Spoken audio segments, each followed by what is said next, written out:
before you go to sleep tonight, can I read you a little something? Now, if you've never read the Bible, oh my gosh, this book brings me back to life. I'm going to read you the story about Jesus and the woman who was caught in adultery. Jesus returned to the Mount of Olives, but early the next morning he went back again to the temple. The crowd soon gathered, and he sat down and taught them. As he was speaking, the teachers of religious law and the Pharisees brought a woman who had been caught in the act of adultery. They put her in front of the crowd. "Teacher," they said to Jesus, "this woman was caught in the act of adultery. The law of Moses says to stone her. What do you say?" They were trying to trap him into saying something that they could use against him. But Jesus stooped down and wrote in the dust with his finger.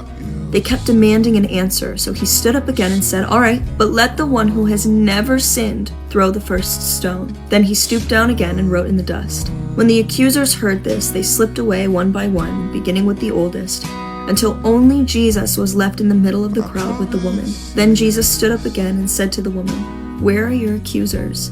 Didn't even one of them condemn you?" "No, Lord," she said. And Jesus said, "Neither do I. Go and sin no more." Jesus spoke to the people once more and said, "I am the light of the world.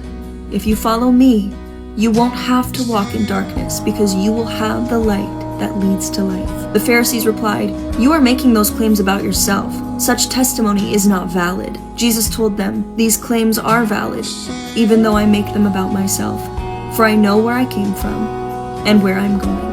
But you don't know this about me. You judge me by human standards, but I do not judge anyone.